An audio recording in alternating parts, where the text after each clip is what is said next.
Hello and welcome to episode, oh no, what did you just say? 44. 44.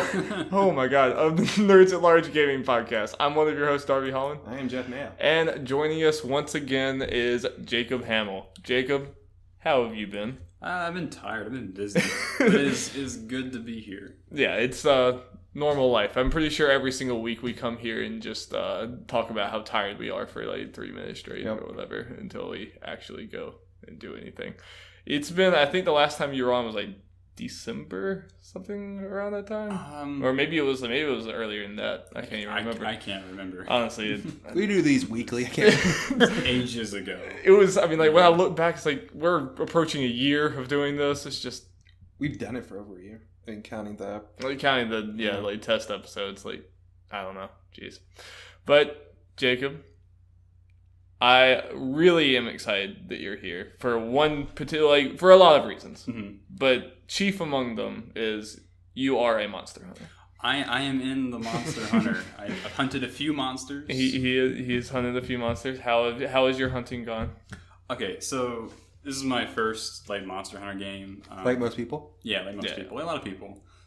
It's really good. It's a lot of fun. It's a really good game. It has that wonderful... It's addicting. It has that wonderful... mechanic of where there's always something you could do or get, or it's like I want to craft this. There's always something to do or hunt. Or I want a cat to fix me a meal. Exactly. That his name is like the Meowster Chef. He's this giant, so great cat who screams at you about getting like max gains. I kid you not. No, like, it's great. I appreciate like getting swole. No, yeah, exactly. I didn't know that was a part of this. Yeah, I've seen the cutscene of like the cats doing all the things. I've seen like people like, God, this game's so frustrating, and they show that. I was like, it's the best game of all time. Yeah. Like you, donkey. Yeah. Okay, that's probably that is where I got that from. But what does your cat look like right now? So I modeled him after... Did you get the Horizon skin that everyone wanted? No, I haven't. That's like a high level... It's gone now. Yeah, no, it went away. Well, I think the cat one, I think Aloy is happening now and maybe hasn't gone away yet. Okay. Based on what I've heard. I think they didn't happen at the same time. Yeah. So you may have a chance at Aloy. I'm sure they'll put it up for money at some point. You can also get Ryu. Yeah, the Street Fighter one's going on right now. Oh, that's cool. But all those are like high level, like high rank quests, and I'm not quite there yet. Yeah. But my cat looks like the cat that like my cat, or like my roommate's cat. Oh, okay. We all kind of take care of him, but that's cool. Yeah, and he's named after him too. Yeah. Okay, I didn't know if you can name the cat or not. Yeah, that's good. So I mean, like, what about this game? Because obviously I've seen things all about it, but neither me or Jeff have played it, and we don't have the time or funds to do that right now with everything else we're playing. Mm-hmm. Like, what about this game, like, do you think makes it so addicting and makes it where it's like it sold like 7 million copies or something absurd? Well, like 6 last we heard, yeah. Yeah. We'll hear about how well it's still compared to other games later. Okay. Mm-hmm. Okay. I mean, if you have any questions, like, ask away. But I mean, I think part of it is just like hunting the monsters is just like really fun. They're fun. Like so the monsters don't have like a health bar or anything. It's very exhilarating, and you kind of have like to watch the monster. You feel like you're hunting like a giant like creature. It's not like chipping away at like a health bar and watching it go down. And it's a lot more of you having to like chase down the monster and like watch it to like tells that it's hurt or doing something else. Yeah, or sometimes like you want them to run away because you need a breather, you need to like fix your weapon, or that sort of thing.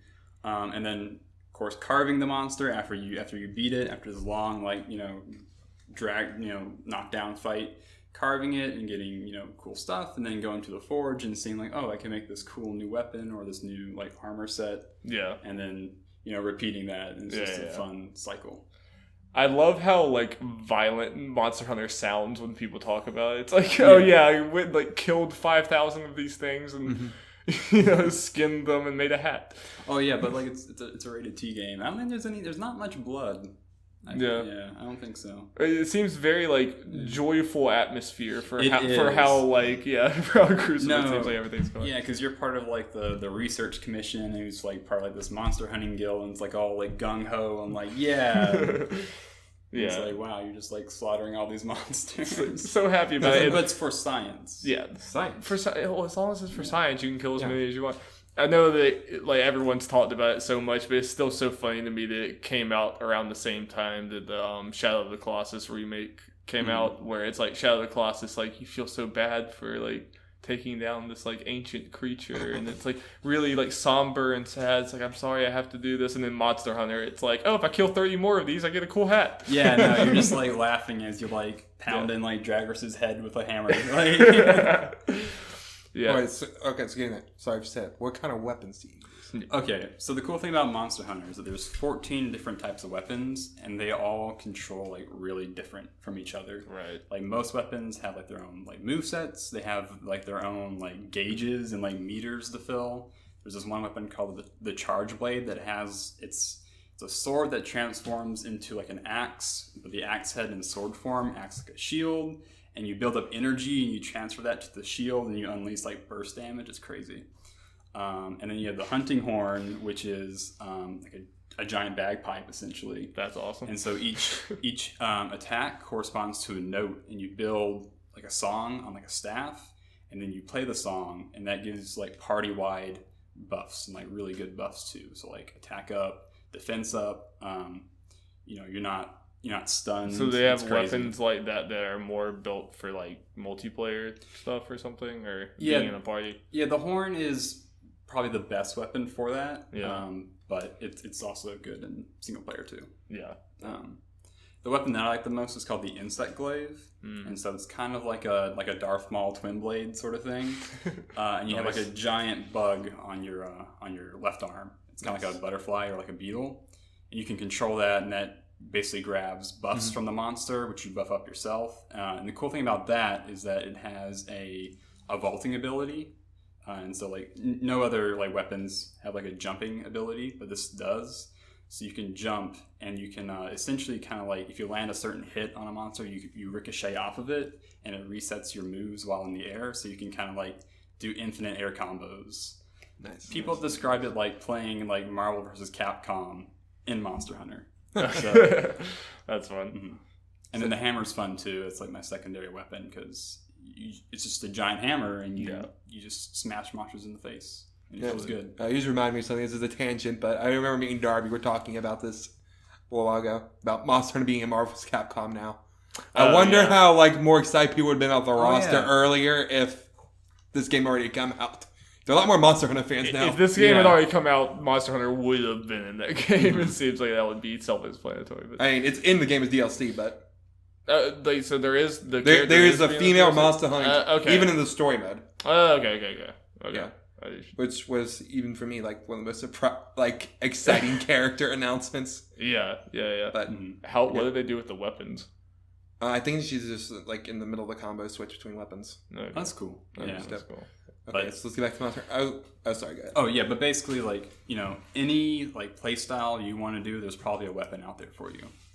Yeah. How do you feel about like accessibility of like lots of people? This was like their first Monster Hunter, which this is your first like real monster. Like, you haven't really gone into. How do you feel about like? I mean, do you need to have a lot of time to like dedicate to this to understand it? Yeah. Okay. So there is a website. I think it's called Adopt a Hunter, and it's basically you put in, I think, your email, your contact information as like a new player, and then like an older player like kind of helps you and guides your hips and teaches you the ropes. Because there's just so much like that the game doesn't tell you, and there's so many items and mechanics that just aren't that intuitive to a new player, that you really need to read and watch videos and Man, kids these days are so cute. I played Monster Hunter on their PSP. Did you? In the older days, had no one to help you. Nope. It was an adventure, just out completely on your own. So I'm a hipster in a way, but it's a really good like social game. Yeah, I've heard the community around it is actually like really good, really positive, because it's interesting to me. I forgot who said it, but someone was saying like the difference between like Monster Hunter like multiplayer community and other ones is like you're not going against each other. Like other people doing good benefits you. Like everyone benefits from helping each other out. So it's kind of more of a like, I'm going to help you out. Whereas like Destiny, it can be like, up, well, so-and-so is dragging the whole team. Like, it's just a lot more of, like, you have to actually help each other in Monster Hunter. Yeah. There are ways you can, like, annoy people. Yeah. But it's very minimal. And it's all about, you all want to, kill the monster and get stuff, get loot. So, like, it behooves you to cooperate and, have fun with other people. Right. So, yeah, so out of curiosity, how often do you play alone against, like, playing in a group? I don't really go online too much. I've helped out a friend a few times, and I've done, like, some random matches. But for the most time, I'm just offline just because, I don't know, this is what I feel like. Do you feel like it's like when you're playing alone, it's balanced enough for you being alone, or do you feel like you're at like a disadvantage? Oh no, you're absolutely it's absolutely balanced. Yeah, correct me. I think I heard this. Maybe been like Greg Miller, kind of funny or something. Doesn't it like scale to people's levels? Yeah. I mean, it might even be easier to do it by yourself, to be honest. I can see that because it's like, okay, 2 people, therefore make it hard, especially if it does scale. Yeah, and it's not just like it's not really damage or like health. It's also like inflicting ailments and that sort of stuff, getting tail cuts, et cetera, et cetera. So how often have you almost killed a monster and then some other monster just flies in and takes it away? Okay, so that's happened. I don't think that's happened to me, but you know how I mentioned earlier that my weapon of choice is the insect glaive. Yeah. So when you send out your insect, you can attack the monster and does like little bits of damage. That insect has stolen a lot of my kills from just hitting the monster and like. Does it like not count as a kill for you or something? No, it does. Okay. Yeah. Okay. That's just kind of funny because the little bug is the one who kills most of the monsters. You just carry the bug around. Yeah, the bug much. does all the work. Yeah. I am getting to the point in the game. There's a monster that's kind of become like a meme. His name is like Basil Goose or something. I think I've heard of Basil Yeah, Goose. Or as people call him on the internet, the B-52 bomber. And he comes in and just messes with your hunts and steals your kills. That sucks. I'm just getting to that now. It's so. just like impossible to fight. Yeah, because his mechanic is that he like drops like these spikes, which are like bombs, and just like carpet bombs like the monster you're fighting. Jeez. It just seems like this. Like, if I had the time, this game just seems like it would be such a great rabbit hole to just fall into. It's just we play in groups. Yeah, absolutely. That's something that I want to do is like play with a group of friends more than like random people online. Just seems like the sheer amount of like customization you can do, just even in just fighting styles, and just like everyone plays differently, and you can do. There's so many different ways to take down different things, and just visually, like the worlds look crazy. It's weird because I didn't like when we saw the E3 trailers and stuff. I was never really excited for this game, but then when it was actually out and I was seeing people play, I was like, "This definitely looks like something I could fall into," but just don't have the time. But guys, Monster Hunter is old news. Metal Gear Survive's out. Yeah, that did come out. It did. I think that was one of the 2 times you were on here. We talked to you about Metal Gear Survive. It is here now. Yeah. I've heard mixed things, but a lot of people are pleasantly surprised with it. Again, depending who you're looking at, I've seen more negative things. Yeah, I haven't really seen. I guess kind of mixed thing, but more leaning towards negative. Okay. To some people, but I look at it this way: there are a lot of people who are very biased against this game just because of the whole Kojima thing. Yeah, there's going to be people that were going to hate it no matter what. Yeah. Does this game have a single player like campaign thing, or is it? Yes. Is it bare bones, or is it like? Has anyone said anything about it? Like, I don't know. I wanted to play the beta, but I didn't have time. And like, does it tie into the other Metal Gear games in some way, or like? Very loosely. There is. Okay, so there's like a screenshot of like the character holding like a paper of like all the names of like random characters from like the Phantom Pain. I don't know if it's in there somehow. It's really weird. It's probably in small little Easter eggs or nods. Apparently, the story is really weird. I've been spoiled on a few things because I don't really care, to be honest. They're trying to copy Kojima. Yeah. Yeah. It's craziness. Yeah, it's crazy in its own way. Maybe not like a Metal Gear way, but... Oh yeah, speaking of Kojima, I just want to say real quick, it's not in the news. Troy Baker's in Death Stranding, and some other actress. Oh, cool. That was announced today. I'm not surprised. Yeah, I mean, Troy Baker's in pretty much every major game. Yeah, and actress whose name I cannot remember. Ashley Johnson, Ashley Birch. No. I think it was Emma something. Claudia Black. It might. I think she's like more of a TV actress than. Oh, okay. Yeah. Hayden Panettiere. Well, Jacob, do you have any more Monster Hunter things?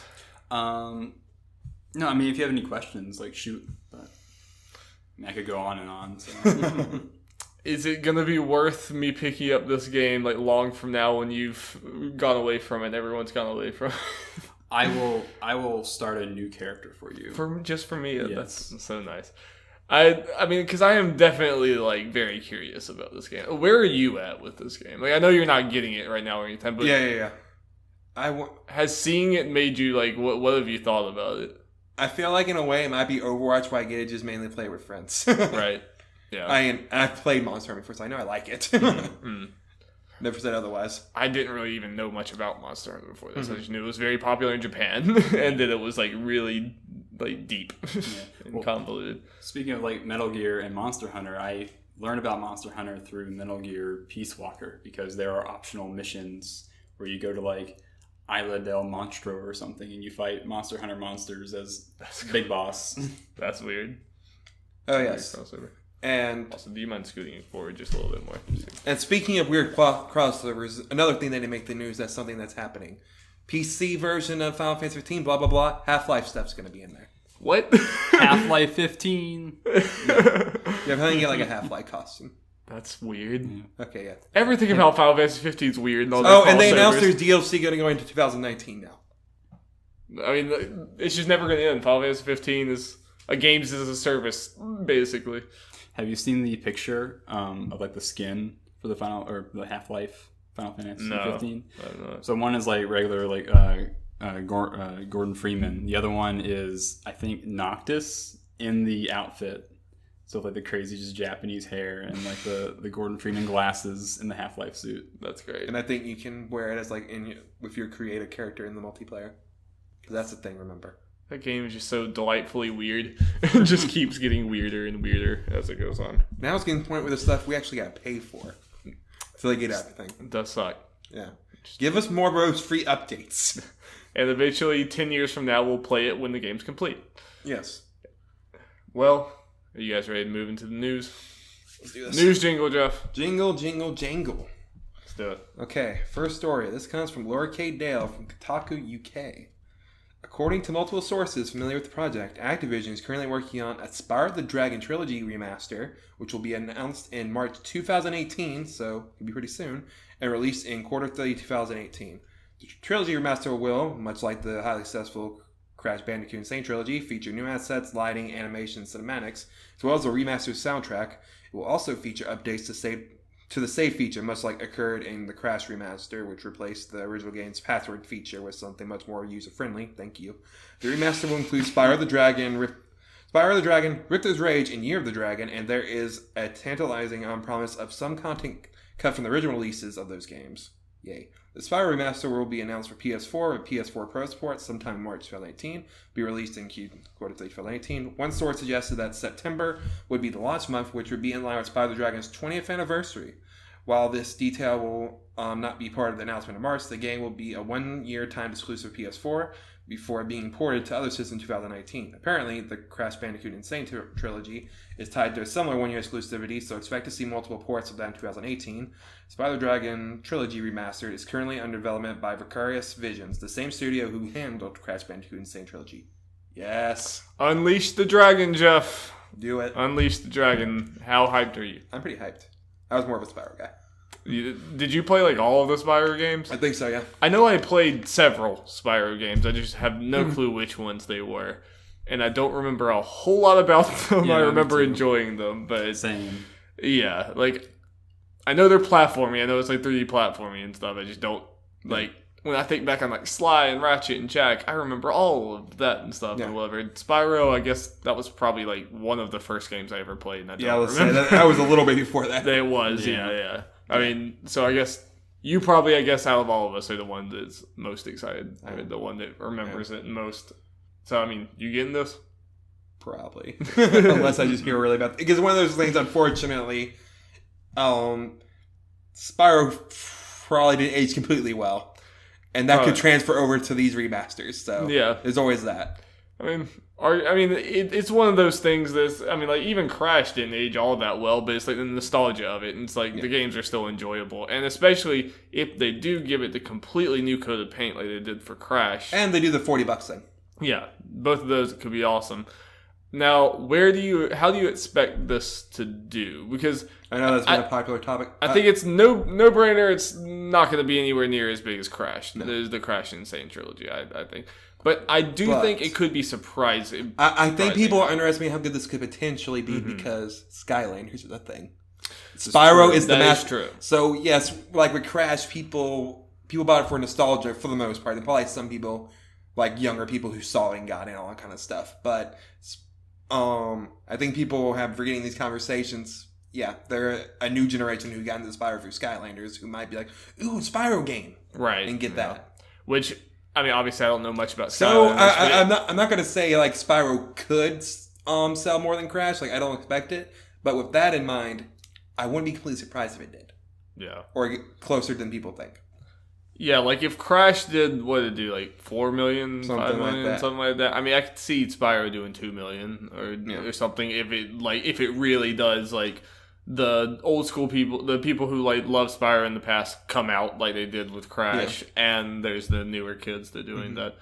I could say, and this is not surprising at all. They're going to keep doing these type of things, including like they're going to do another Crash game. Where's Crash Team Racing? And that's probably coming at some point, I would imagine. That's the one I really want because I just want a good kart racer. I feel like, it's weird, but I feel like, at least the difference with Spyro and Crash, like, I don't have that much of a tie to either of them, but at least Spyro's type of game actually went on to continue being types of games. Like, Crash is not even a thing anymore. It's like an endless runner no one's making endless runners anymore, but people are making 3D platformers all the time. So I feel like Spyro could make more sense playing it nowadays anyway, like if someone's going back to it. Yeah, and unfortunately, 3D platformers nowadays can be hit or miss. Yes. Unless you're in Nintendo. And this is a PS2 and prior 3D platformers. They're, not going to be... We'll see. Yeah. I would trust Vicarious Visions to... Yeah, that's one thing I'm excited about. Like, yes, the people who did the Insane trilogy. Which, I kind of didn't expect them to be the ones doing the Spyro one. I just thought that they'd be working on, the next Crash or something, after that. But it's cool if this just becomes their thing, is just reviving all these old franchises. And Blue Point or whatever can't be the only ones. Yes, it's true. It's true. Yeah. See, I was always under the impression that Spyro was more popular than Crash. Just because I know so many people who, aren't even really in the video games, but played Spyro when they were 9.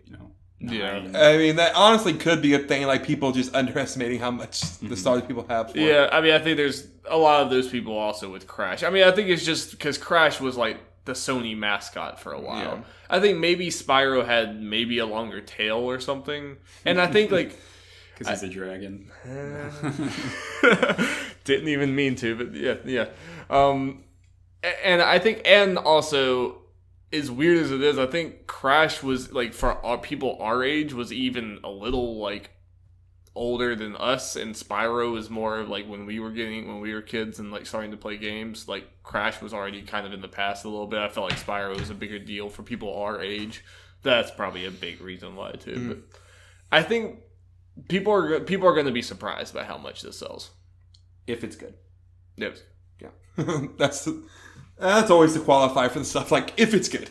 Do you remember, the specific games, the differences between them or something? Did they, get better as they went? I can't remember, okay, to be honest. I know I've definitely played at least 2 of them. I'll be interested. But I could not tell you which ones. I'll be interested in playing your copy a little bit. Especially with September time, we need to see, what time other games come out, but that could be a good time, where I'm screw it. Yeah. So we will see. Okay. Next thing, this comes from Shabana Aerith. I tried to look up the pronunciation. I think that's right. Okay. Last night. Yeah, it took us 45 episodes. It's I should probably just look this up. Shabana Aerith from IGN. EA has announced a Burnout Paradise remaster for PS4 and Xbox One, with a PC version to follow. The remaster will include all 8 pieces of DLC, including the Big Surf Island update. PS4 Pro and Xbox One X players can make the most of their systems with 4K resolution and 60 frames per second.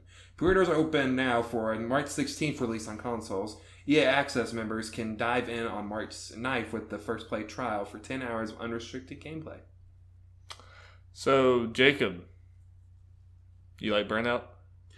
So I played like a little bit of Burnout, but like I barely remember it. But I'm excited for this because I know Burnout Paradise is one of the most like well beloved. That's the one I hear. Racing games. That's the one I hear about all the time. I also hear people say like, yeah, it's a racing game. You just crash into things and do all that. I'm game. Oh yeah. I mean, I played it at like a friend's house a few times, but I never played it that much. But I mean, it just seems like dumb fun. Burnout does. It is a little weird. Apparently, like from what I've heard people say, like it kind of seems like the frame rate thing. It doesn't seem like they were saying that like, it actually is like getting worse or something. Like there was a previous version of this or something where it seemed weird. Like there was something weird. I'm not going to comment on it because I think I saw some controversy thing about that, but then it may have been taken back. Okay.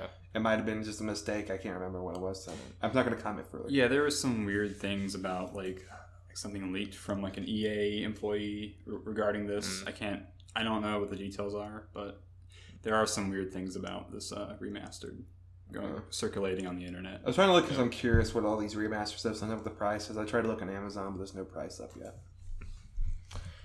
And we're going to see, like, I'm surprised we haven't seen more of it. A lot of times they've been the same frame rate, but we're starting to see a lot more of the, like, PS4 Pro and Xbox One. You have 60 frames per second and stuff, and the normal ones are still stuck on 30. I mean, I think that's going to become, like, the standard going forward. Yeah. Which is, It's what it is. It is what it is. You pay that extra... You pay for the them premium frames. project. Yeah, you get the extra You want frames. those 30 extra frames, you got to pay for them. Yep. Moving on. This also comes from Siobhan Aerith from IGN. Yeah, I need to learn to pronounce her name because her name's coming up a lot more lately. She's doing a lot of stuff. Because she's a recent hire. Putting in the work. Also, it's February. Why is it so hot? I don't know. Stupid South Carolina. I don't know. All I know is that THQ Nordic has bought Cox Media, which owns the Saints Row, Metro, and Dead Island franchises. In Did they make it so hot? Maybe. Yeah, Cox Media itself runs Deep Silver, Dead Island Metro publisher, Volition, Saints Row developer, and Dam Buster Studios, Hunt for the Revolution developer, all of which will come under the THQ Nordic umbrella. There are no plans to restructure following the acquisition, nor any cost-saving measures on the horizon, suggesting that layoffs are unlikely. Good. Always good to hear that. The original THQ filed for bankruptcy in 2012, and the company was dissolved the next year. At the time, Cox Media bought Saints Row developer Volition and the publishing rights to the Metro series. Nordic Games also purchased a number of THQ IPs and rebranded to THQ Nordic in 2016. The cash deal would see more of the THQ's original IPs reunited under the umbrella of THQ Nordic. It also means that certain franchises now have the opportunity to be reunited with their developer. For instance, THQ Nordic now owns both the rights to Red Faction and Red Faction guerrilla developer Volition. It's kind of weird that, like, it was always weird when THQ Nordic, they decided to, like, put this name of a dead company on their name, and it was like, that's strange. But then it's like they're almost just becoming THQ. They're basically THQ. Yeah, they're and back like from the dead. It seems like that must be why they put that on there, because that must have been their end goal from the start. Is like, let's just get all these people back together. So it's like THQ never broke up. Yeah, it's very weird. Like I don't feel like that happens very often. Yeah, that's so weird. I mean, that's a lot of work to have to go, like, let's go buy all these, slowly build ourselves up and, like, just reform THQ. It's like the Avengers getting back together, just with, okay games. Yeah. It's gonna, that AA or whatever, developer now. I mean, some of these, it's cool. Like, I mean, like, the THQ, that was part of the AA dying, or whatever we thought it was dying, or at least it did for a few years, was THQ was one of the biggest ones of that, and it just became, like, there was AAA games, and there was indie games, and that was about it. Oh, yeah. Speaking of THQ Nordic, I just remember there was that Biomutant trailer that came out recently. I didn't know there was another trailer. That's pretty cool. I'm still interested in the game. Yeah. Yeah, the game looks pretty neat. I still want to know more about, like, gameplay, actually, because, I mean, like, it looks like it would be, like, a platformer, but it seems like it kind of is, but it's also kind of not. There's more details and stuff. We can look at that later. But you can make some pretty crazy raccoon dudes. That's all you need. With whatever color you want. Like they have. Yep. Yeah. That's cool. All right, Jeff. Moving on. Okay, this comes from Eddie McCook from GameSpot. Paid loot boxes are coming to Rainbow Six Siege. Yep, we're talking about loot boxes again. Next month during the limited time Outbreak co-op event. Only cosmetic items will be available in the loot boxes, apparently, but still, not everyone has been thrilled about this announcement. Now, brand director Alexander Remy has spoken up on the subject, saying he understands the concerns people may have, but he also stressed that Ubisoft doesn't believe it's cheating anyone or acting greedily. Quote, I feel like the loot boxes at like the gift shop after the roller coaster. Remy told NCV, I am feeling very empathetic towards players upset with this, but at the same time, I do not feel we are cheating anyone. I don't think we are being greedy whatsoever, end quote. Remy went on to say that Ubisoft's guiding principle of loot boxes is to ensure that the items available in them do not affect gameplay whatsoever. This sounds similar to Blizzard's Overwatch, which offers only cosmetic items and loot boxes. On the other side, EA Star Wars Battlefront 2, you know about all that. They removed them, they're coming back soon. Loot boxes come to Siege on March 6th and will only be available for a limited time, ending on April 3rd. While loot boxes may be new for Siege, the game has offered various cosmetic items to buy with real money for a long time now. One of the differences is with a loot box, you are spending real money for a chance to get the item you want instead of buying it outright. This is just one of those things. I feel like there was a lot of people like being mad about, I mean, just because it was a vague idea of loot boxes coming to Rainbow Six Siege. And I mean, it seems like it's just a cosmetic thing. And it seems like it's something that's not as big of a deal as people are making it out to be. I feel like at this point, people just get, when they hear loot boxes, they immediately get angry. Do you think we're going to be able to get to a point where you can have like a loot box in your game, in a new game coming out, without people immediately thinking the worst? Like, I feel like that's like a tainted name at this point right now. Yeah, and I don't like the argument of we shouldn't have any loot boxes because that's just a slippery slope. They'll just keep on pushing it, and then we'll just have Star Wars Battlefront 2 at all times. I mean, that hasn't happened with like Overwatch. You know, no. Overwatch is still just completely... I mean, yeah, companies will push it, but we as consumers can be like, yo, stop it, like with Battlefront 2. Yeah. Like, there's a good way to do these things. Like, I don't know the full details, but people were getting very upset about Sea of Thieves. I didn't even see that. Yeah, they were going to add loot boxes later, and they were just like pets or some BS like that. Nothing that really affects gameplay. Silly things, and people were getting all up in arms. Jim Sterling made a video on it, blah, blah, blah. Of course, Jim Sterling made a video. Yeah. I mean, I understand, like, a little bit, because it's just... At the end of the day, it doesn't need to be a thing that needs to be there, I feel like.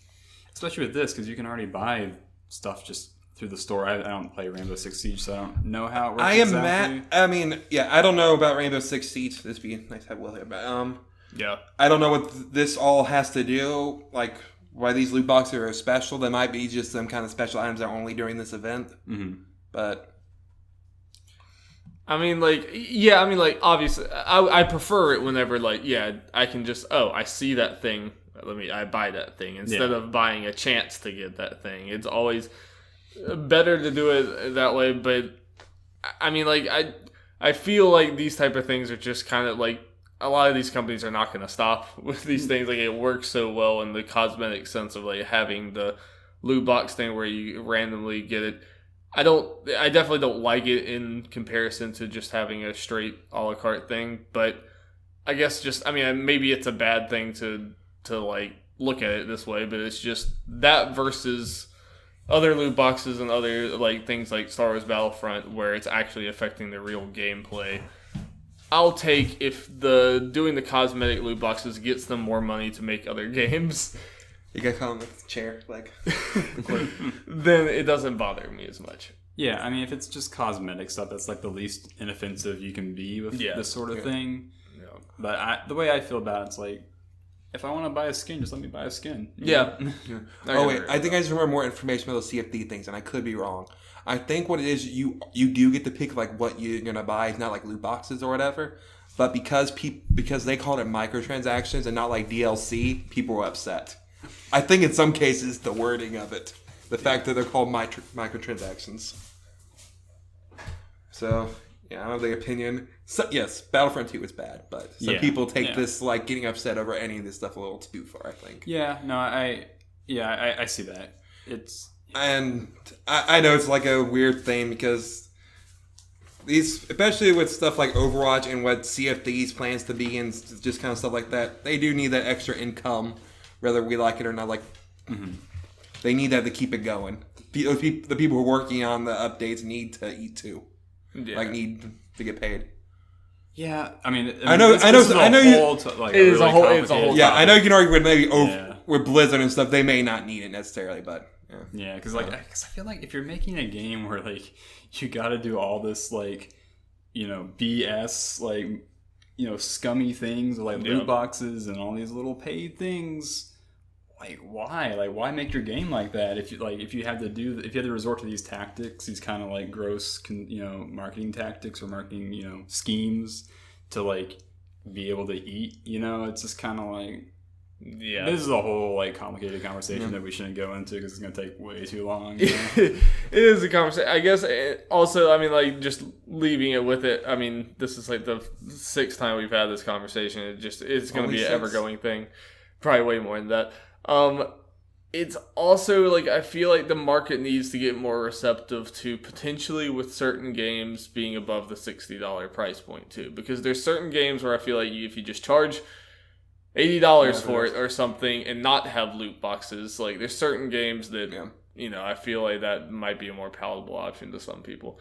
I don't know, and it's hard to gauge like is this just necessary money for them to be able to make this game and make future games and make more games or whatever, or is it just a greedy business thing where they're trying to get more money? It depends on the company. I really I don't want to you can't pay with a broad brush. It seems like something you would need like data that you're probably not going to get right. So it's hard to know the answer. Well, we will talk about loot boxes again because the way that industry works this is video games. It's such a messy topic because it feeds into a whole lot of other issues, kind of like consumerism and like the whole industry. Now politics. And politics. Yeah. Now, senators are talking about this now. Yep. It's crazy. Okay. Jeff, happier news. Happier news, at least for Jeff. Okay, well, this happened like right after we recorded 2 weeks ago, but it's in here now, dang it. 2 weeks old, who cares? Whatever. When Jeff's choosing the news, it's going to be in it. Yeah. We got not one, but 2 new Kingdom Hearts 3 trailers, guys, at D23. We did, Jeff. It was magical. Monsters, Inc. Monster Inc.'s in there. It's great. We have Sora and Donald and Goofy as monsters. Goofy looks goofy. Sora's monster looks adequately emo. Yes. Yes. Looks about as emo as you would expect Sora's to. Mm-hmm. Donald looks like a monster duck, as he should be. Goofy, I don't know what he is, but it just feels right. Yeah. Got a new trailer with the new theme song. That's how we know we're getting close. How do you think this theme song adds up, lines up to the other ones? I feel like I need to hear it in game because when I hear the other theme songs, I just think about the game. I just need to hear it. That makes sense. Doesn't hit me right away. Jeff's reserving judgment. Until the game. And the biggest megaton of all, guys, NPCs and towns. Shut it down. It's a big thing for Kingdom Hearts. It is, actually. So, and then there's a bunch of Kingdom Hearts story shenanigans. Oh, yeah. I guess I haven't asked you. What's your... Hey, are you much of a Kingdom Hearts guy? Okay, so I do like the series. I've only played the first 2. I played the first 2. I watched all the cutscenes from the 358 over 2 days, and I played 2 out of 3 characters for the Birth by Sleep. So I'm kind of in there, but there's still a lot that I don't understand. You're in there way more than me. Yeah. Well, okay. I can. If you want to do this, are you interested in Kingdom Hearts 3 at all? Oh, absolutely. Okay. Yeah. Good thing he's here. Yeah, that's good. No, you guys go. Okay. Well, I have 2.8. Okay, yeah. I need to find time to play the 0.2 thing. But after that, if you want, you can borrow it to play if you want to Dream Drop Distance and that. Yeah, I need to find my copy of finish Birth by Sleep and like finish that. I also have 2.5 for PS3. That's what I have. I jumped in when they were all like remastered and ported. Cool. So yeah. I was like, I guess, how do you like these trailers overall? I didn't know you were. No. This game looks so good. It does. Like it's kind of crazy. It's almost like they had, especially with the Toy Story parts from like the last trailer, that they kind of had to like they kept with like the kind of bad like early 2000s Pixar like models, even though like they could have done better.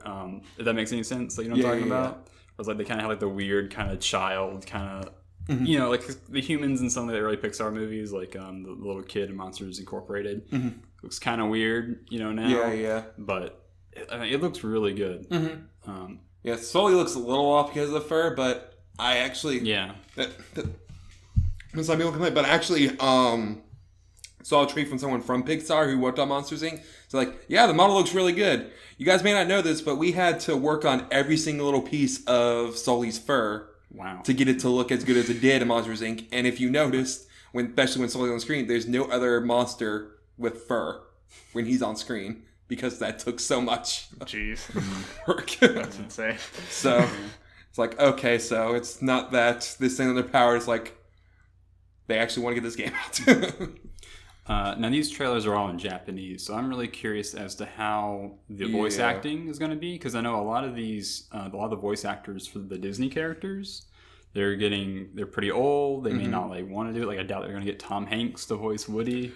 Now here's something interesting. I need to find his voice. Apparently, Tom Hanks' brother does all the non-movie Woody roles, really? Which is hilarious, by the way. Yeah, I feel kind of bad for him. Yeah. Ooh. I don't know. He probably makes a lot of money. Don't feel bad. Yeah, I need to hear what he sounds like, but that at least means we'll probably get someone who's used to doing Woody, and it may not sound that far off. I saw some people say it may not be the big of a stretch for them to get Tim Allen, because it's Tim Allen. Like, what's he doing nowadays? He's that sitcom that failed, I think. I watched I can't even remember the name of that sitcom. I watched an episode. It's Home Improvement 2? Worse. It's worse than Home Improvement. You wish. Didn't have Al, so he's downgraded to Tractor Trailer Improvement. Yeah. Honestly, Al is the heart of Home Improvement. Like he's the best part. Al. Oh yeah. No, Al was definitely. And then his weird neighbor Wilson. Wilson and Al. Like you could just take Tim Allen out of it. It really wouldn't matter. Just have Wilson and Al hanging out. Have them talk. Just have Tim Allen like show up every now and then and go do Aru. Yeah. To continue the tangent, I'd be like, you guys watched that, right? As a kid. Yeah. As a kid, you were stupid. And for some reason, I watched Full House. Yeah. I watched Home Improvement. I watched George Lopez for some reason. Who didn't? Yeah. The Cosby Show, can't watch that anymore. Nah. I never watched the Cosby Show. Ruined that. Lucky you. You don't have these weird feelings now to where you try to you start to think about it fondly, and then you're like, oh wait, I can't do that anymore. But yeah, I'm really excited for Kingdom Hearts 3. Well, we finally got to see Rapunzel and Flynn in action. Oh yeah, that's right. It was a weird way because like didn't we hear about them that they were going to be in there forever ago? That was the first one. Apparently, they had a lot of problems getting her hair to work. I'm seeing a trend here with fur and hair. Yeah, because they had trouble getting it to where it didn't like fall through the floor and stuff, and and make it look good. And then we have an Ariel summon in there, which looked beautiful. Yeah. Also, that means probably no Atlantica world. No. Please, no. No, that's what I mean. No Atlantica world. Oh, no Atlantica? Okay. I assume, because she's probably a summon. Yeah, you said there's not going to be. Yeah, that's right. Exactly. None of the summons have their own world. That's right. Usually, unless I think only Genie usually does. Yeah. After you do Aladdin. So...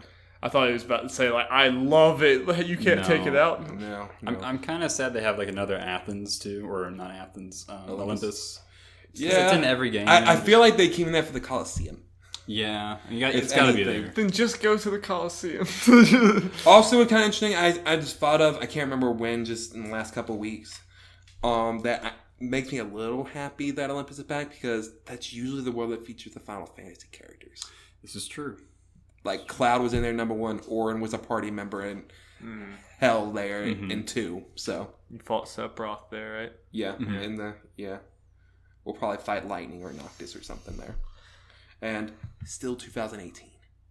Yeah, that's still a little worried. Do you believe, Jacob? No, I Get out of here. I want to. This house believes, Jacob.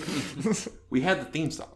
I mean, maybe like 2018 in Japan, but I think it might be 2019. I feel like they're gonna go for worldwide release. No, you're probably right. Yeah, because we're games that are. I mean, just look at Final Fantasy games that are usually, especially nowadays, that are big in both Japan and US and stuff. They try to get them both. No, you're probably right because of all the Disney characters. They'd probably want to aim for a worldwide release. So I'm predicting release date at E3 with a Frozen World announcement. You know what's coming. Yeah, that's a good bet. Yeah, that's real Star Wars. Well, good to know you care about all this stuff. We have to get you back on with Jeff when it comes out. Yeah, but Jacob, this next news is also for you. Oh boy.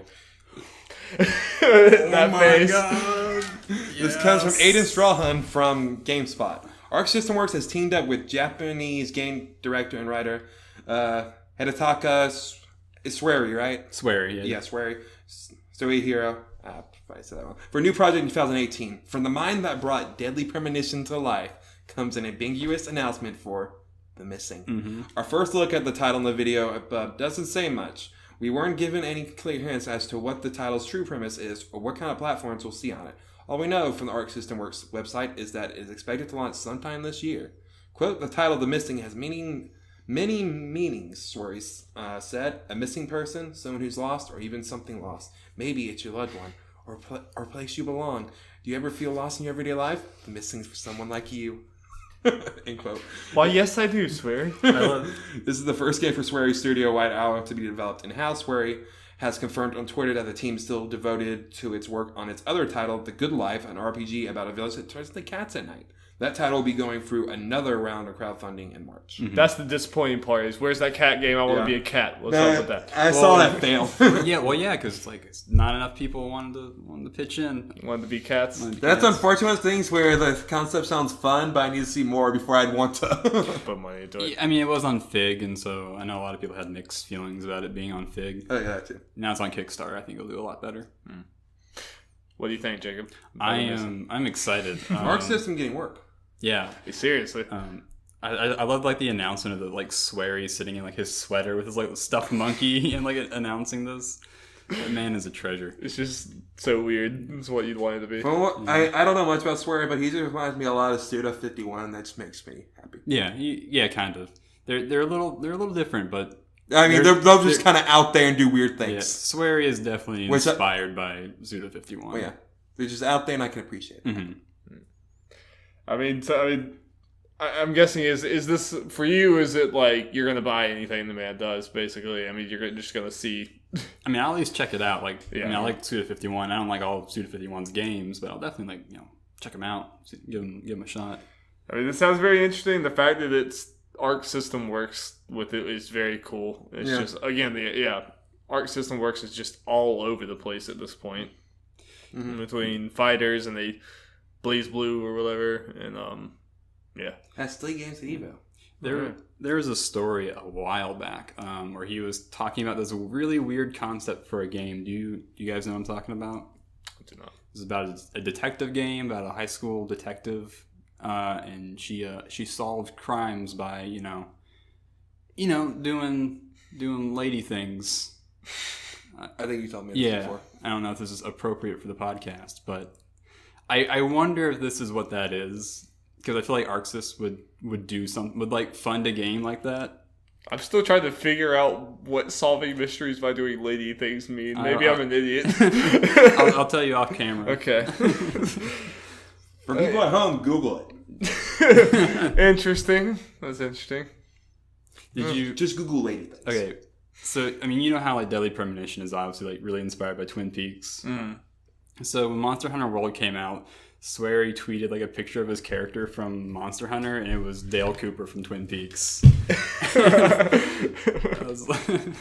So what you're telling me is neither of his games are ever coming up as Swery's going to be obsessed with Monster Hunter. Yeah, probably. Okay. All right, Jeffrey. Let's move on. Okay. Guys, it's that time of year. Time to talk about E3. Already? According to EA this comes from Lucy O'Brien from IGN. EA has shared the first details about this year's E3 adjacent event, EA Play. This year's EA Play will take place at the Hollywood Palladium from June 9th to 11th. In a press release, EA promises players who attend will get the chance to play the next Battlefield experience and get an inside look at Anthem. As per usual, EA Sports, The Sims 4, and EA's latest mobile games will also be on offer. Yeah, it's just The Sims 4 every year. EA has also promised a better ticketing system this year in order to give more players more access to game stations. For those unable to attend, it's once again paired up with popular content creators across YouTube, Twitch, Facebook, and Twitter, allowing them to stream and vlog directly from the show. Tickets will be available in the spring, with more details and scheduling coming in the next few weeks and months. So, EA Play is happening again. Yep. Yep. And well, they mentioned earlier, we're going to see some Battlefield stuff. So, I don't think the surprise of anyone. No, but they've already said there's a Battlefield. I mean, even before that. Yeah. I think people predicted that like a year ago. Like, next year we'll see Battlefield. And you didn't even have to. You predict it. It was happening. You just noticed. Yeah. None of the stuff is right. Yeah, it's fine. Mission will be safe some pride. It's EA. It's going to be really corporate and really like stiff and not fun to watch. And we'll come out of it being like, why did they really even need to do that? Yeah. But the actual apparently being at the thing is pretty fun. Like I can imagine if you're into these games. Yeah. It's more for the people going there. So. I know. First thing I know to this isn't say anything about a press conference, but at least according to Tim Geddes, it kind of funny. He said they did that last year too. They didn't say press conference in this announcement. Yeah. And then they announced it later. So EA's gonna have a press conference, and it'll be just as boring as always. Yep. Okay, more Jeff things. Okay, for Dragon Ball fans out there, Dragon Ball Fighter fans, you may be asking when Broly. Now Broly. And of course his power is still maximum. And then he's gonna be DLC along with Goku's dad. And just Goku's dad. Just Goku's dad. Okay, just Goku's dad. Yeah, Bardock and Broly are first two DLC characters for Dragon Ball Fighters. We don't know when that's coming out exactly. Okay, correct me if I'm wrong. Isn't Goku's dad like an old like Chinese man? No. That's his adopted dad, technically, when he crash landed on Earth. Okay. Is that the bald dude with the red sunglasses? No, it's Master Roshi. Okay. I was like, what? Here's this old, shriveled man. No. Okay, and I'm not joking right now. Bardock, just imagine Goku with a red bandana on and a scar. Nice. Yeah. Jeff, not that we would at all be the first ones to do it, or that it would even be listenable, but I would kind of enjoy like you sitting me down and making me watch Dragon Ball and doing a podcast about it, like talking about it on camera, and just me being like, what? I mean, or if you want to do it, I mean, like it would be interesting. Interesting. Count me in. Or Jacob come in too. We could just do a rewatch of, or now we're rewatch last first watch of. Dragon now we're copying Giant Bomb. Yeah. That's what I said. Not that we be the first one at all, but you know. And if you guys want to start watching Kai, we can do. Start off right there. Yep. I'll just watch the Broly movie and I'll be fine. That's all I need. Just watch the abridged version. Okay. At least it actually has something that might resemble a story. All right, Jeff. Yeah. Okay. Now something else even better, guys. Oh yeah. Well, I guess it's overall. I'm happy with Broly. He had big, giant, character archetype. The game, that is one thing the game is missing, is kind of the heavier characters. Yeah. He's like literally the worst character ever, but as far as that goes, that's fine. And moveset, yeah. We don't need Bardock, just from a visual standpoint, and I don't know. It'll probably be fun. Another long-haired white dude. Yeah. He goes Super Saiyan, so it's okay. We need more. Okay. This comes from Alex Osborne from IGN. Paramount's upcoming Sonic the Hedgehog movie now has a release date. Why? According to the Hollywood Reporter. No, wait, Darby, you haven't said the best part. The live-action / CGI hybrid movie. I know. Will open in theaters on November 15th, 2019. Can we move on? Guys, we're seeing this movie. Heck yeah, we are. Please let it. Do we expect it to be good? Oh, hell no. No, there is literally no chance. There is no way this movie could be good. Mario? Okay, I think it'd be a pretty good kids movie potentially. This, especially the hybrid? No, never. Please God, let it be so bad that it's good. That's what I'm hoping for. It has to be. that Alex, if he's listening, he will be going to see live action Sonic. We have to. Oh man. The only thing better could be a CGI hybrid knack movie. Like, they have to know what they're doing, right? When they sign up for a Sonic movie in 2018 that's live action CGI, you know, like, they're just trolling, right? Like, they're doing this for the meme of it. Oh, for and how, like, obviously it's going to follow Sonic 2006's story. Wait, is it actually? Oh, No. Okay. I was gonna. That's But the joke. live I was gonna action? make. All right. Real humans? I want how many chili dogs? How many references to chili dogs? Okay, in this movie? Give me an over/under on chili dogs. Okay, here's the thing. Chili dogs haven't really come up in recent Sonic stuff. So one, just as a little Easter egg. Just a little nod. Yeah. A nod to the fans. Nod. Now, how many furry baiting stuff is gonna? There's gonna be an Amy panty shot. Oh, jeez. Can we move? All right, move on. Move on. Obviously, that's not gonna happen. Move on. Okay, they're doing this again, guys. They're throwing us off. Xbox Games with Gold have been announced, and the PlayStation Plus ones have not been announced. There is a pattern to these things. I don't like it. I don't like either. Okay, now, first one, Trial of the Blood Dragon. That's a Far Cry thing, right? Yeah. Okay, for Xbox One. Super Hot. Super Hot. For Xbox One. Brave. Yes, that Brave. For Xbox One and Xbox 360. And Quantum Conundrum for the Xbox One and Xbox 360. Oh, that's an interesting name. Cool. Now, I kind of doubt it, but I wonder if Brave is one of those games based off like a movie or something that's actually decent. Probably not. Oh wait, it's the movie Brave? That's why I said that Brave. Okay, I didn't know. That's what I was wondering. Oh, weird. Yeah. Like the Pixar movie? Like with the redheaded girl. Yeah. Yeah. All right, I'm gonna look up the Metacritic. Oh, that's what I just read. Oh, okay, never mind. Beat you to it. All right, what do you think the Metacritic is for Brave, the game from the movie? 30%. 50%. 71. What? Whoa! All right, we need With 8 reviews. okay. Oh, wait. Yeah. It's 65 with 15 reviews on 360. But 50% with 5 reviews for the Wii.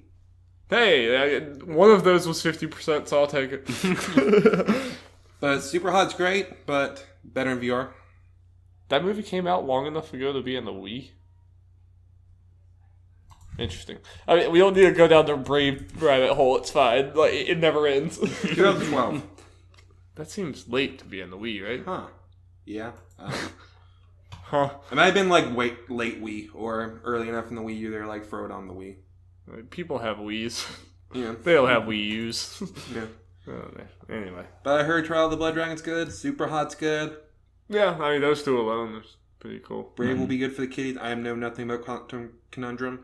Hey, so yeah. guys, this could be a month that Xbox Game Girls could actually win. Good. Yeah. Good. If PlayStation I Plus hear Jeff Mayo likes Super Hot, so. in VR is just amazing. You need to try it, Darby. I do. So do you, Jacob. Yeah. Okay, now, strangely enough, it came out yesterday on Wednesday, but it's the third, fourth, whatever. We got MPDs for January. It's that time of month. So as usual, we're going to go through the top 10, say whatever, any interesting things, and talk about them. Number 1, to the surprise of literally no one, Monster Hunter World. Yep. Yes. Number 2, probably not to the surprise of anyone, Dragon Ball Fighters. Like, is anyone surprised? Oh, interesting thing, though. Apparently, Dragon Ball Xenoverse 1 was number, 15. I think it had a massive sale or something. 'Cause Yeah. I saw Bandai Namco was saying don't forget about Xenoverse as they were tweeting out about Fighters. Yeah. So I think there was some sort of, and I think there was a bunch of new content just put into it or something. But I don't know. But I think it was Xenoverse 1. Oh, Let me look. interesting. I don't know. Okay, then I'll go for those. Okay, number 3, Call of Duty World War 2. Number 4, PlayerUnknown Battlegrounds, not include just the Xbox sales. Number 5, Grand Theft Auto 5. Number 6, NBA 2K18. Number 7, Super Mario Odyssey, no digital. Legend of Zelda Breath of the Wild at number 8, no digital. Number 9, Mario Kart 8, no digital. And Madden NFL 18. Oh, and I threw this there because it's Wow. it was Xenoverse 1, by the way. Number 19, this is the DF Final Fantasy NT. 19. Ooh. Below Xenoverse.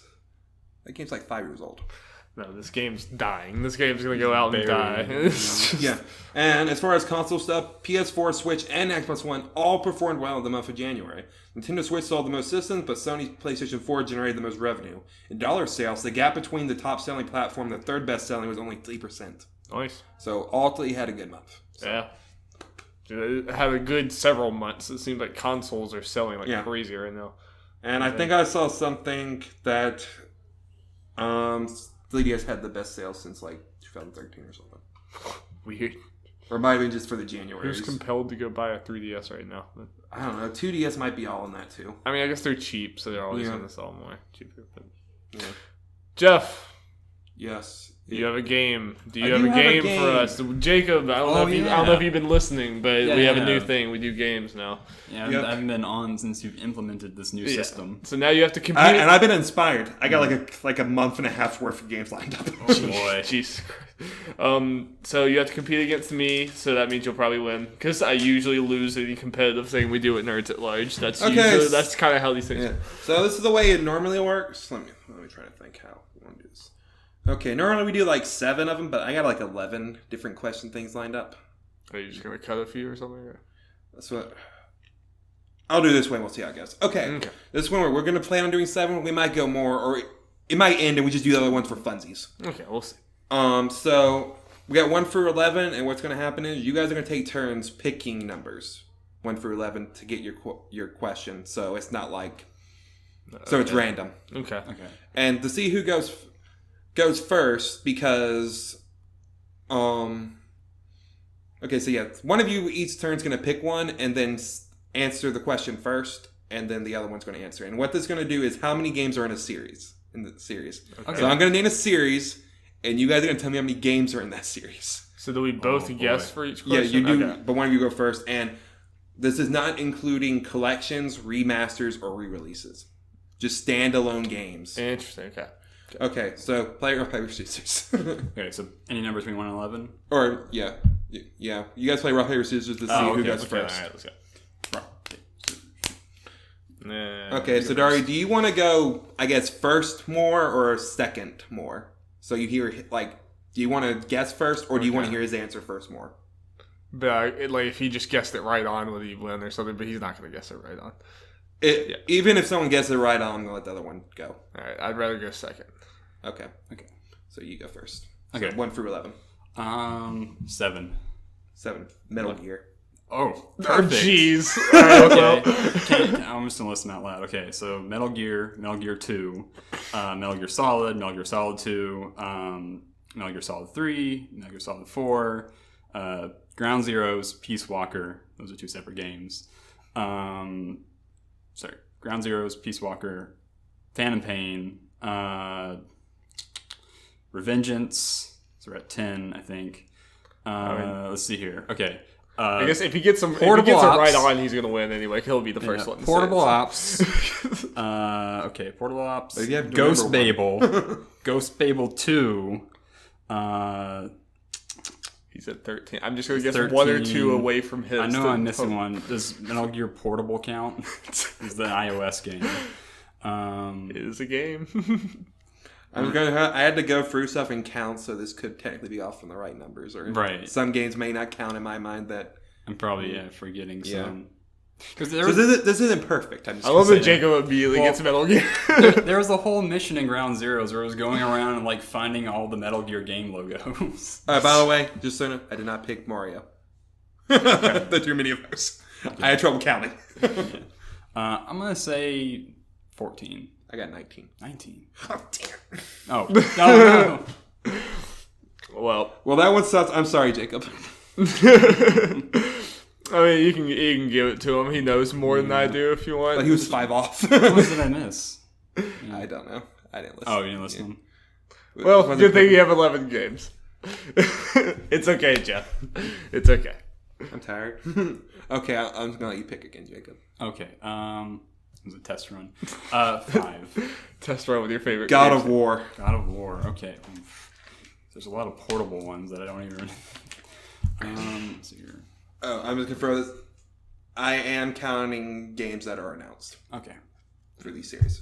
Go. 6.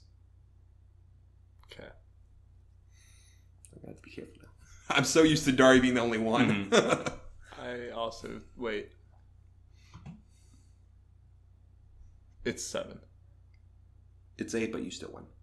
What was the other one? There's 2 PSPs, 1, 2, 3, Ascension, and a new one. Wait, is that 8?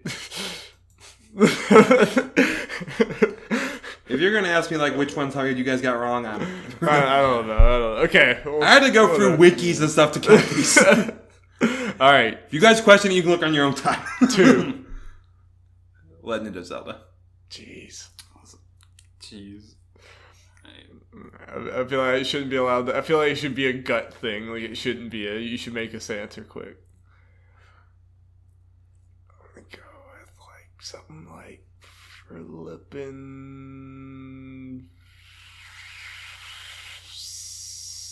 15.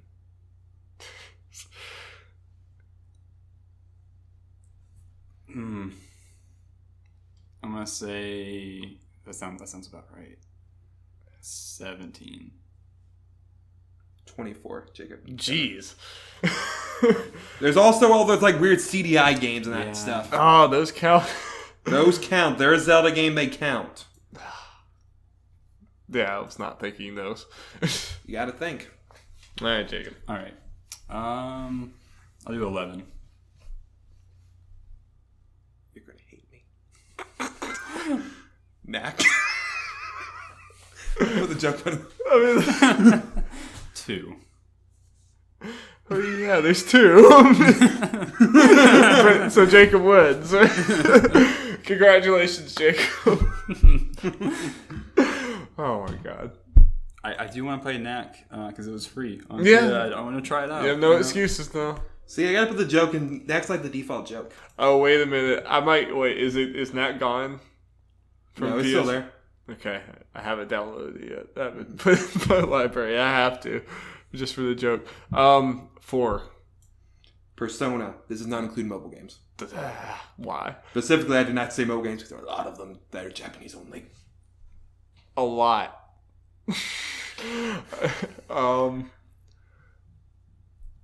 I'll go with my good old. No, I'll go 16. 10. 15. Yeah. You should have got when you got Darby. You would have got things exactly I right. would have got it exactly right. I almost just went with my normal 15. So we are tied. I just figured Japanese I games didn't too. count the and ones it's that were like- announced. Yeah. Yeah, so obviously count the dancing games. At least that's 2. Okay. Oh, sorry. Let's see here. 3. Grand Theft Auto. Okay. Yikes.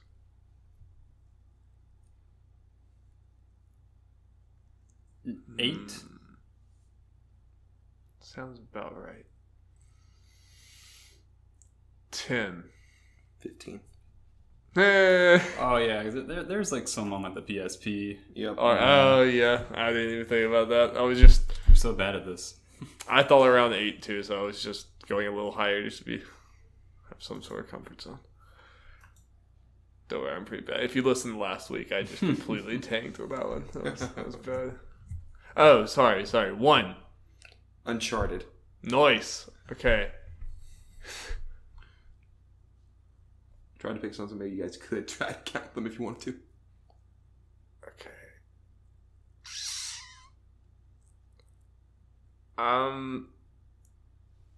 In my head I count 5, so I'm gonna go 6. just for some sort of variant. For Uncharted.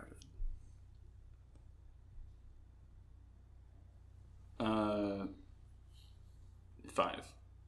8. 8. Because there's like a card game, phone game, and Dang. the Vita game and that stuff. I knew 1, 2, 3, 4, Golden whatever, Golden Legacy or whatever. So I was like, okay, there's probably some other ones. Yeah. Just go So right now we're at Darby 4, Jacob 2. Not bad. I'm winning something. Yep. What numbers do we have left? Because I've lost. Yeah, I've track. lost count too. We have 6 through 10, but not 7 because I goofed. 10. Okay. Mortal Kombat. Oh, jeez. I have no clue. A lot again. There's Armageddon, there's DC versus whatever, there's all the arcade ones, there's all the new ones. Remember, if they're like technically the same game, they don't count. But I mean, even still, there's still a lot. I'm gonna go with, you know what, Jeff? Hadn't failed me so far, 15. I'm always shooting low, so I'm gonna say it's probably way higher than 15. I'm gonna say 19. It's 13. Oh, jeez. Yeah, thank you, 15. Okay. That's less than I thought. Because there are a lot of them. Yeah, there are technically a lot on there, but they're technically like, oh, it's technically this game, but different in a way. Like, I'm not going to count those. They're always porting those arcade ones. So for the fun of it, we got 3 more. Darby's still ahead, so we're just going to do the rest of them. Jacob can make that comeback to tie it. I'll try my best. So what number? Okay. You got 6, 7, and 9. Okay, well, 9. Oh, it's 6, 8, and 9, but yeah, 9. Sorry. Halo. Okay. 8. 11. Dead on. Yeah. Wow. Yeah, son. Because there's like... I mean, there's Wars, there's ODST, there's Reach, there's freaking... They just went crazy with Halo after a while. Yeah. Okay. You got 6 and 8. 6. Resident Evil. Darn. Ooh. Hey, Darby's got this one, but might as well get the rest of them. Yeah. 15. No, way more than that. Oh, man. There's so many light gun games. 23. You got it. Exactly right. Yes. I like that you just go through his mind. Like, what's he more than that? Yeah, only 23. Nice, Jacob. Nice. I know my Resident Evil. Okay, final one. Boring. Call of Duty. Oh, jeez. A lot. There's again. A lot of them, too, yeah. They're not numbered, so that doesn't help. Oh, yeah, it's your time to go first. I'm going to say 15 before you can say it.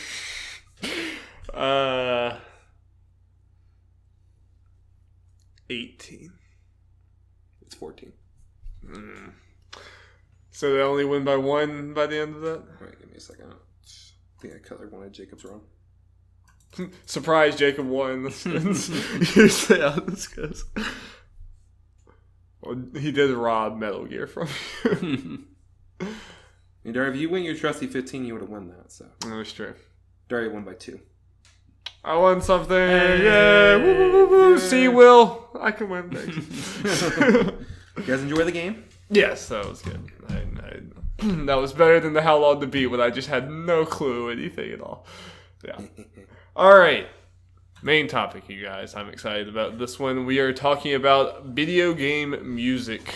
It's something I love a lot. It's one of my favorite parts of playing video games. Is I listen to video game soundtracks all the time, and I just love it when it just works so well. When a game uses a soundtrack as it's always cliche to say it, but the soundtrack is a character almost. The music just becomes part of the game, and there are a lot of examples of that. So all of us have kind of put together a list of video games soundtracks and songs that we like a lot, and we're gonna go through them. Jacob, why don't you start? Yeah, I was so bad at this because not only can I not pick a single song out of It's the so soundtrack, I can't pick a single soundtrack out of a franchise. Yeah. So Nier has a really good soundtrack. I'm talking about the original Nier. Right. So you know how some games or some other soundtracks, they'll do soundtracks that are in a made up language. I think Nier does that really well. It has a really good kind of made up language, and it's also just really beautiful. A song that I really like from the original Nier is called "Wretched Automatons," and it starts when you go into a factory, and it starts out very mechanical, hammering metal and clanking, and then it kind of builds and it turns into kind of a beat, and then the music comes in, and it's really beautiful, and it's a great kind of atmospheric type thing because you go into the factory and the clanking of the machinery fits because you're in a factory, and then the song comes on. That's really good. And something that Nier does really well is that in Nier Automata they don't really reuse, but they incorporate a lot of the themes and melodies and motifs from the first game into songs from Nier Automata. So Wretched Machines reuses a lot of the motifs and kind of melodies from the first Nier. And that's really interesting. Cool. So it's like a collective tissue between the two games. So, yeah, that's really cool. Yeah. So if you played the first Nier and you're playing through Nier Automata, you're like, oh, hey, it's that song. And like, you get all warm and fuzzy inside. Another song I really like from Automata, which I didn't want to like play because it's kind of spoilers, but it's the credit song. Basically, there's a part where the whole development team joins in and singing, and it's really beautiful. That's crazy. Yeah, that's awesome. And then I also really like in the first Nier, when you get to the village, there's this lady called Devila who's like playing on her little lute, and you go up to her and she starts singing her song, and you just kind of stand there because it's really beautiful. And it's this very kind of beautiful, like rustic village, and it's very kind of like Shadow of Colossus, where everything's like really washed out. So it's beautiful, and I really like that soundtrack a lot.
Rockstar also does really good soundtracks.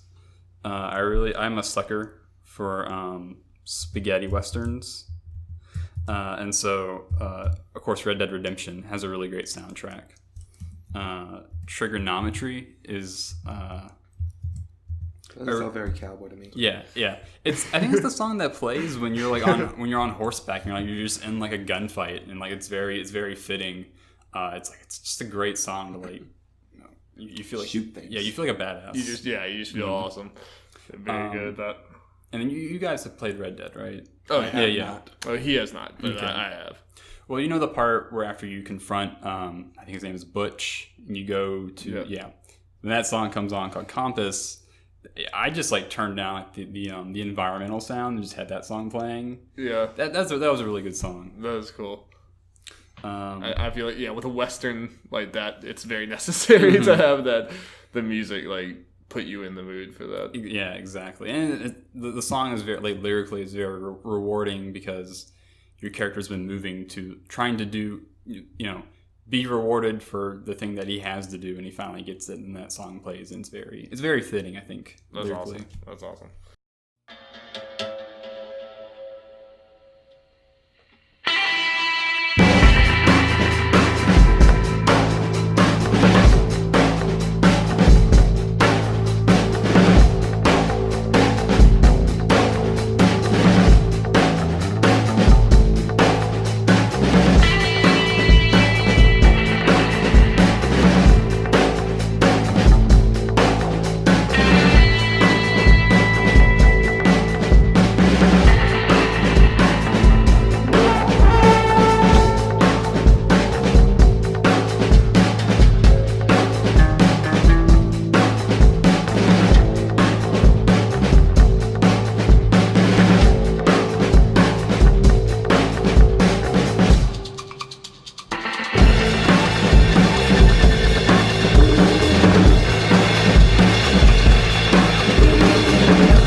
you guys have been playing Persona 5, so you can attest to how good Shoji Meguro is as a composer.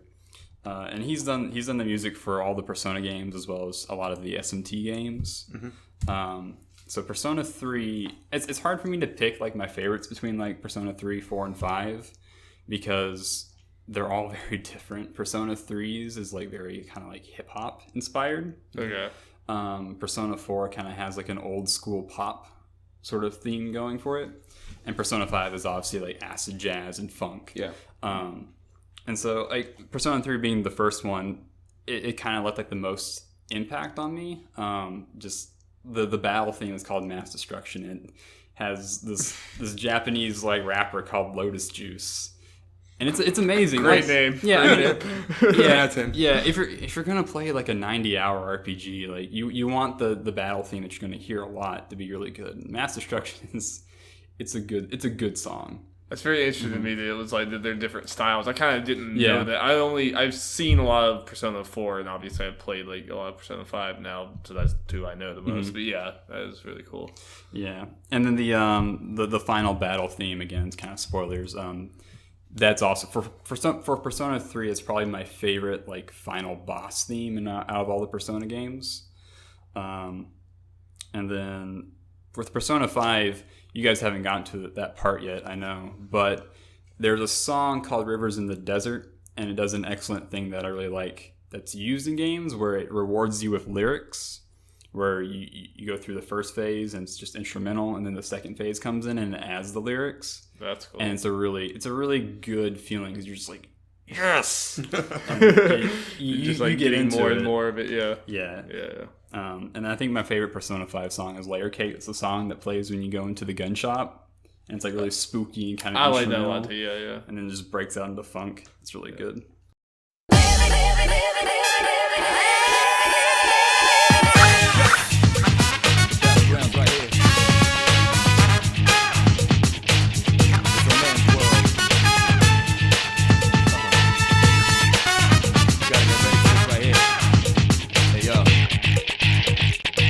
Anger breathes loud, face reality, never be charity. The enemy you're fighting covers all society. Damn right, mommy's not here, gonna fight all night. Right here, shadow 10 o'clock direction. Seize the moment, destroy the nation. You rhyme slow motion, give me motivation. Breathe out now, and then on the rival. Round up around, spit out all over. Rhyme like a rolling stone, come in the crowd. Watch out the moon, they diss too loud. This what's this sound, and bombs whole ground. So round up, don't ease your pace, cause enemies brutal. Moment of truth, there ain't no truth. You're the only one world, one love. But the battle goes on, shadows all mass destruction. Oh yeah, da-da-da-da, da-da-da-da, baby, baby, da-da-da-da, da-da-da-da.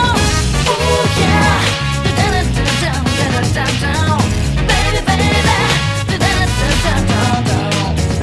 Oh yeah, da-da-da-da, da-da-da-da, baby, baby, da-da-da-da. Supergiant Games, they also have phenomenal soundtracks. They're all different, kind of like the Persona ones. Bastion was the first one I played, so that is kind of like a Western style soundtrack. So of course I'd like it, but there's lots of great tracks off of that. But talking about how soundtracks can really make a scene, like song selection. There's a song in Bastion called "Build That Wall," and if you ever played or seen anything of the game Bastion, there's a kind of like a narrator. He has like an old gruff Western voice. I love that narrator. Mm-hmm. Yeah, he's great. Really cool. So when you get to this area, there's no enemies. It's just the narrator, and then the song is playing, and it's being played by a character who's in like the kind of like area, and you're kind of like working your way to her to talk to her, and it's really good. And lyrically, it also like relates to her character, and it's just kind of like this very solemn acoustic song, and it's done really well, and like it really leaves you like a really kind of like heavy sort of heart, coupled with like what the guy is saying, because Bastion is a really kind of depressing game, because That's what I've heard. because it's like the apocalypse happened, so everyone's dead, and it's kind of there's other stuff in there too, and it's kind of learning to accept the past and then discard it and move on with your life. So it's really powerful. Yeah, that's awesome. And then Pyre also has a really good soundtrack too. And then all three of those games are like very identifiable from their music. Yeah, honestly, because like, you know, like for me at least, beating those games, like the reward for beating those games is getting to hear the credits song because they're all amazing. I should probably beat one of those games to get to hear their credits song.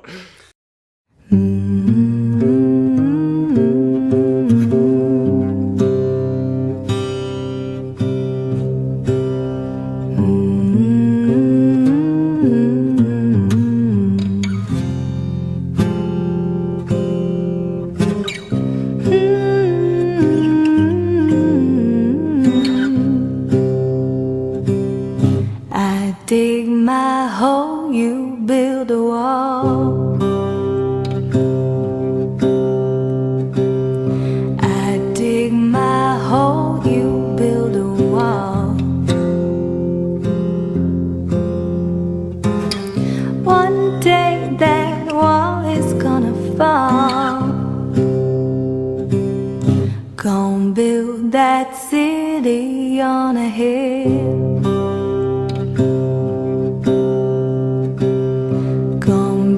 That city on a hill.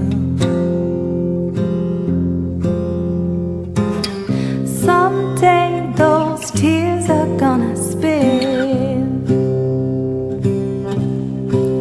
So build that wall and build it strong, 'cause we'll be there for too long.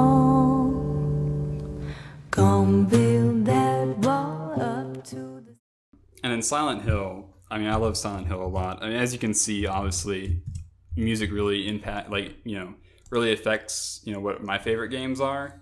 And so, my favorite game series also usually have my favorite, soundtracks. Yeah. Silent Hill is interesting because the songs can kind of be broken up into 3 different kind of categories. So the first category is the really dark, ominous, like industrial electronic ambient music. And that's really, Silent Hill 1 is a great example of that because, I mean, even like it's a PS1 game, but even listening to it, it terrifies me. It's unsettling, yeah. Yeah, it's that with the fog and everything else. Yeah, too. it's one of the scariest soundtracks I've ever heard in anything. And even playing like Silent Hill 1, and again, it's on the PlayStation 1, so like everything's all like blocky, but it holds up well because the music just like makes that atmosphere. And there's even cool parts that I didn't notice before listening to the soundtrack, but like stuff that I thought the enemies were making, like horrible noises, was actually in the soundtrack. And then another category is kind of like the very soft, relaxing kind of ambient music. I think Silent Hill 2 has a lot of good examples of that, where it's very chill and relaxing, and it kind of makes you feel kind of sad, but also kind of at ease a little bit. Yeah. And that really fits in Silent Hill 2 because it's also about like loss and grief. And I think it's cool how much like Silent Hill kind of like, in comparison to like Persona and all these, are kind of like in your face with the music or whatever. Like Silent Hill's a lot more like just in the background, but it makes them a lot, and then the third category is the kind of like hard rock kind of, or like classic kind of hard rock sound Akira Yamaoka does for like the intros and the credit songs. They really fit well. And I think there's actually like he tours with his band and plays those songs. That's interesting. So it's really cool. I think my favorite song is called Hometown. It's the credit song from Silent Hill 3, and it's a little different. The lead singer, for most of those songs, like the lead singer is this lady named Mary Elizabeth McGlynn, and she kind of has like this very like powerful rocker's voice. But in this song, it's this guy. He has a very baritone voice, and it's really solemn, and like knowing the story of Silent Hill 3, it fits really well. And it ties back to Silent Hill 1 too. So.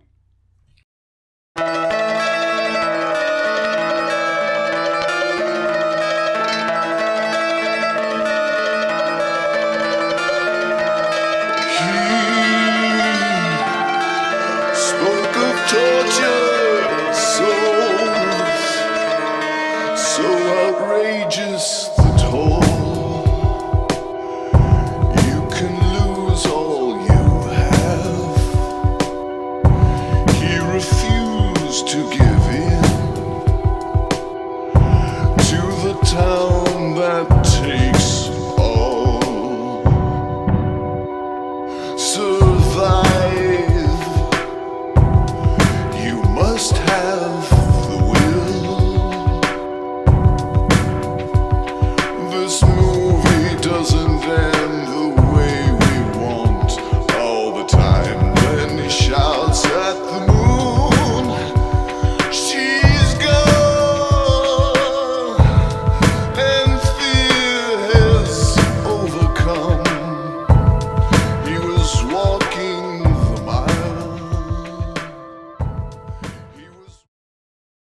Cool.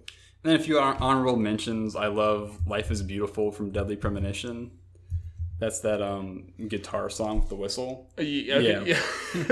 Oh, that's so funny. Yeah. Well, they use that song in the beginning where the main character goes to this hotel and he's sitting at this long, like this huge table at opposite ends of like the hotel manager, and they're just like screaming at each other from across the table. It just keeps getting louder and the music just keeps getting louder and louder. It's so great.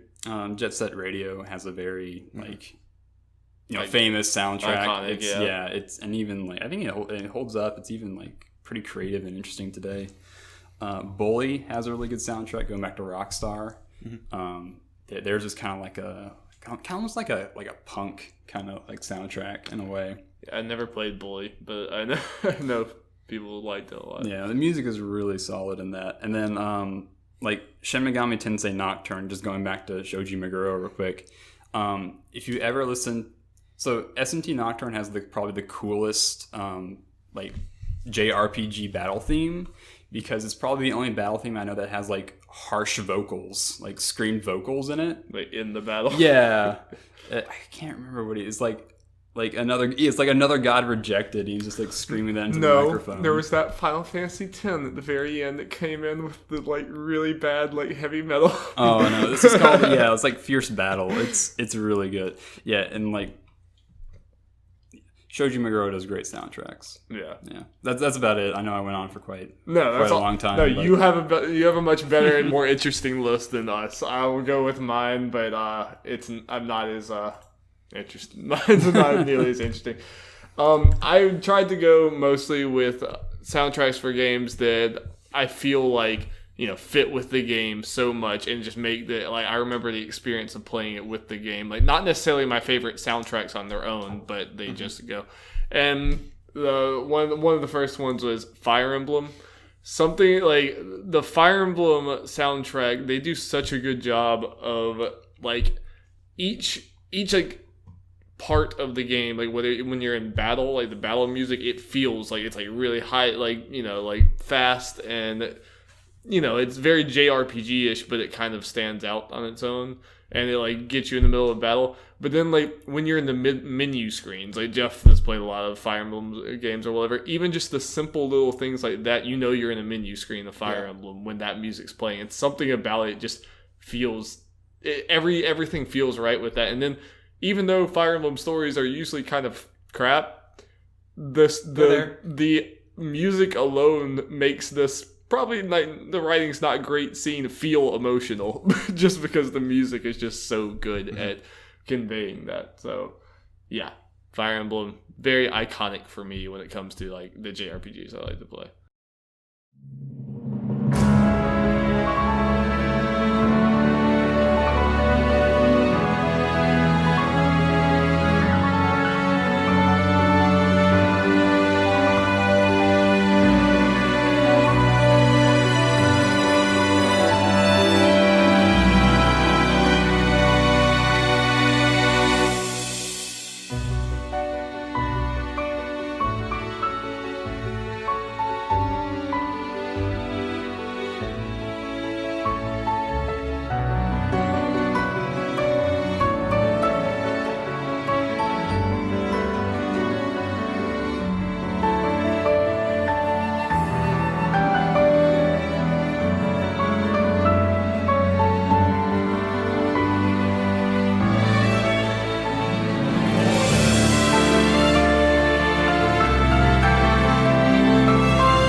Another one is The Witcher 3.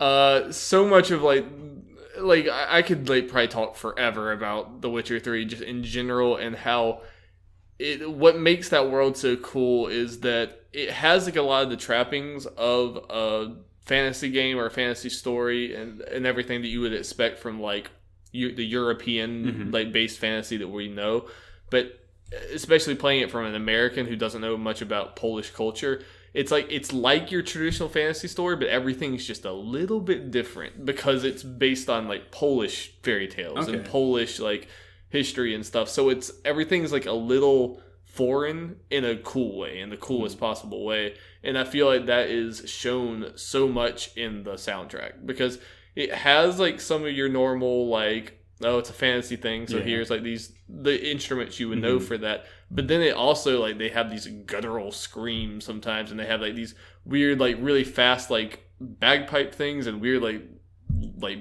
banjo-ish sounding things, but not like in a southern way. It's very interesting. And just all these like sounds and instruments that you never hear in like a Game of Thrones or Lord of the Rings or these type of things, and it makes that world, it fits with that world so well. And whether it's like the emotional moments or it's like fast battle, it does both of it like really well. But does it have a hurdy-gurdy? It might have a hurdy-gurdy, Jeff. You never know.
The next one for me is Ori and the Blind Forest. This game immediately, like, going into this game, like, I had seen the art style and everything. That's the first thing that jumps out to you, is this game is just absolutely gorgeous. But I did not really expect going in for the soundtrack is almost just as iconic for me as the visuals. And it's really cool because in a lot of ways it sounds almost like a Disney movie or something. Like kind of like a Pocahontas type Disney movie. It's very like whimsical and like, you know, in the jungle and doing all this stuff or whatever. But it has that at times where it's like this orchestral swell and it comes up in the middle of like these bright colors and everything. But then it also, whenever you're in like fast paced stuff, like these deep drums come in and it can get like almost like a tribal sounding thing. And then in other times when you get past like a really hard part, and that's the biggest thing is these things are like, they come in at the perfect time. Like there's this water tree, like if you ever played Ori and the Blind Forest, you know what I'm talking about. It's the hardest part of the game by a long shot, and it's not the end of it. It's like in the middle of it, and it's the hardest thing. It took me so many tries, and it's so like hectic when you're doing that, but as soon as you get out of it, it's like the most peaceful music you've ever heard in your life, and it just hits, and it's like, this is so great. You feel rewarded for going through all that with just this beautiful, like slow thing. And it's really, I can't say good enough things about Ori, and that's like one of my top study albums, like for sure, is that soundtrack.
my last one, to the surprise of literally no one, I had to put, I tried to be creative with the other ones.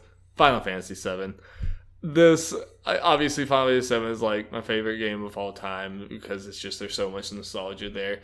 And this is definitely, there's definitely some bias in the nostalgia and stuff, but I legitimately really do think Final Fantasy VII has one of the best soundtracks of all time for a video game, because we're talking about the songs fitting with what you're doing. I don't think there's a single game that does it better than this.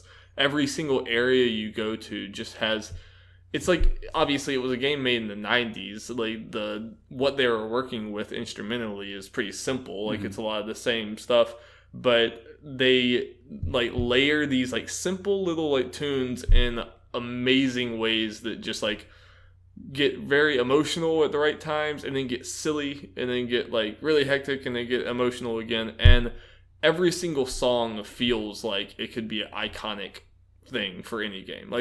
I'm going to show Tifa's theme and the Aerith's theme, which is my two they're the two probably most common ones, but they're my two favorites. Both of those could be different games and could be their big things. And this is one of those things, when I hear these songs, I'll listen to the Final Fantasy VII soundtrack when I'm having a bad day sometimes, or when something horrible happens in my life. I'll listen to these music because it's just it's an instant nostalgia rush, and it's just, I will never stop loving these songs so much. Yes.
That's all I got. So Jeff, why did we leave me for last? My admission on here before, I don't notice music in games like as well as like these two do, and I don't definitely do not listen to soundtracks like on their own outside of it. So my choices are a little less inspired, I guess, in a way. It's kind of more like what stood out for me over the years, what is nostalgic to me. But it's still nostalgia and music. I feel like are tied so much. Yeah, Absolutely. Yeah. So at least with these choices, I mainly pick games, and one case kind of a series that I kind of feel that stuff with, and I kind of picked for the most part some of the most well-known songs. For the first one, I just picked Xenoblade Chronicles, just kind of in general, like that's except for X in some places. Xenoblade is kind of known for its music, like that's one of the top things for its fans. It's so epic, and I might probably end up saying this for most stuff, like a great sense of adventure, and one song that really just really fits that is the theme for Gaur Plains. Probably pronounced that wrong. It's been a while since I played that one. I didn't play Xenoblade Chronicles, the original one, all the way, but I definitely got there, and you just feel kind of emotion just going to Gaur Plains and the song just starting. You kind of feel accomplished getting to that point. Yeah. And it's just great. So, so people want to hear like a good, JRPG soundtrack to listen to. Xenoblade 1 and 2 would be good ones. JRPGs always have like some of the most iconic songs. Very like sweeping, grandiose, orchestral stuff. Yeah. And you can tell I like that stuff just based on my choices. We'll get there.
Okay, next, Kingdom Hearts. I mean, come on.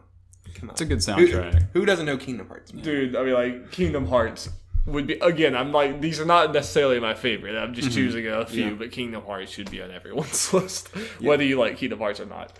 Yeah, and who doesn't know Simple and Clean and Sanctuary and all that kind of stuff? Just the main themes, and then just the songs in the games are iconic and memorable and all that kind of stuff, and fit being in the Disney world and all that stuff, but I just have that JRPG flair. Yeah, sometimes I forget which one's which with a lot of Kingdom Hearts songs, but there's like some of those that just it immediately just makes you emotional. You hear it, and it's almost like it was scientifically engineered to make you sad. It's crazy.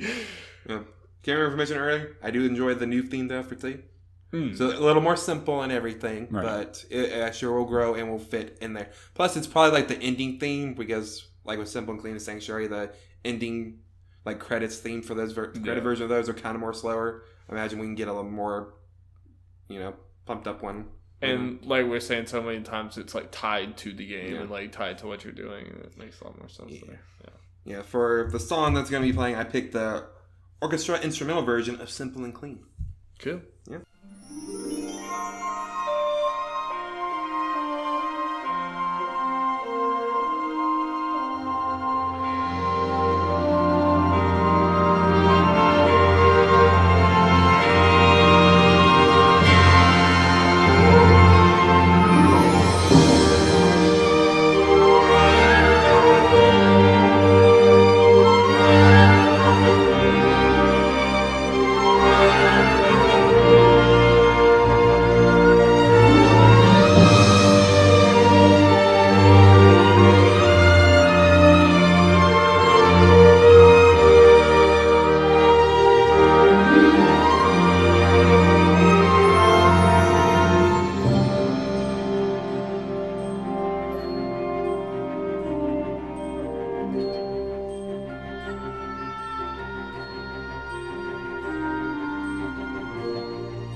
And for this next one, I guess this is one that wouldn't be as many ones. I picked Dragon Quest VIII in particular. Well, not that I played too many other Dragon Quest games.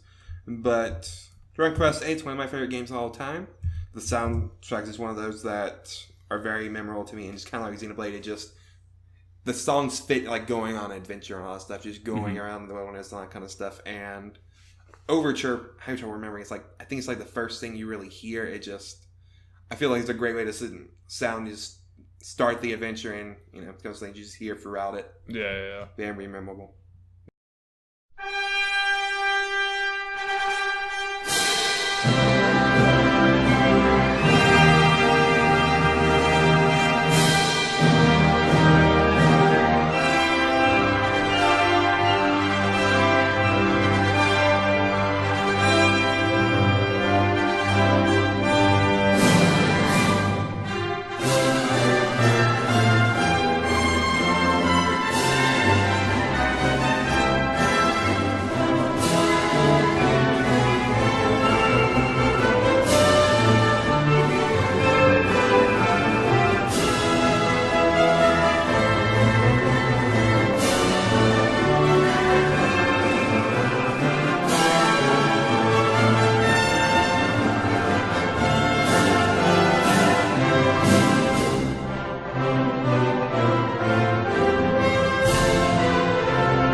Now, this is the weirdest pick. I picked this partly because it's different, and hey, Darby had Fire Emblem. Jacob had Shin Megami Tensei, so I have Tokyo Mirage Sessions. The combination of I didn't those. mean to run you out of Fire Emblem. I'm sorry. Yeah, separate it. I picked this mainly because it is different from most songs, right? Because it does have such a J-pop influence, obviously, just by the basis of the game, and I don't listen to that stuff normally, but I don't know, for a reason the game, it just fits, the J-poppy songs. Because it's built around it. And it just that's the style is all around. Yeah, even then, they have more what you would expect it's a combination of Shin Megami Tensei and Fire Emblem. Of course, it's going to have great music. Just, the battle themes and all that with stuff. Those great, two, Obviously, there's some stuff that there would be some songs that kind of references those series. So you get the nostalgia effect from that. So, soundtrack's great. Tokyo Mirage Sessions is so underrated in general.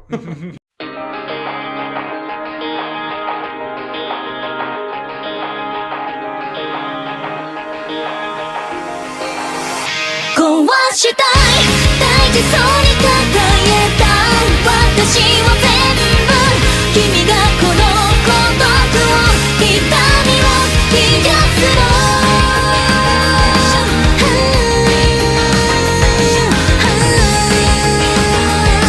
消えてしまいたい眠らない街のざわめき愛想笑いの憂鬱本音なんていつかどこか見えないふりだねだって不安なんてそんな言われなくても分かってる壊したい大事そうに抱えた強がりなんてでも素直になれない迷っても悩んでも君が求めるならせめてこの孤独を痛みを壊して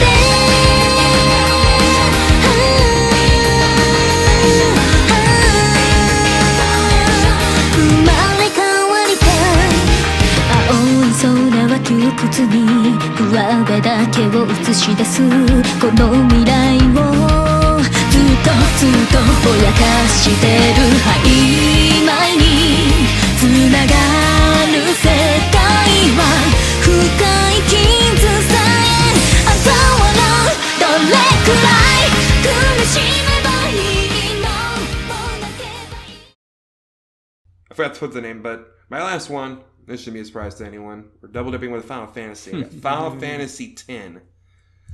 This is the game I probably played most as when I was younger, so obviously it's all music left an impression on me. Anytime I hear it, especially in the big thing, it's the nostalgia and emotion, all that stuff, Oh, especially in Zanarkand or whatever. To Zanarkand, Yeah. yeah. I mean, heck, I played that game so late, and I still get emotion. I still I feel like when I hear To Zanarkand, I start feeling like the feelings of nostalgia. But I'm like, I played that game in 2015. Why do I feel? That's not nostalgia, but yeah. No, and like growing up, that was Jeff. Like me and Jeff like identified ourselves as like his favorite Final Fantasy was Final Fantasy X. Mine was 7. So it's just that's how you did those things. So it is one of those things. Those were both Final Fantasies we both played first. Yeah, that's usually how these things work. Yeah.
Well, you guys have anything else before we sign out?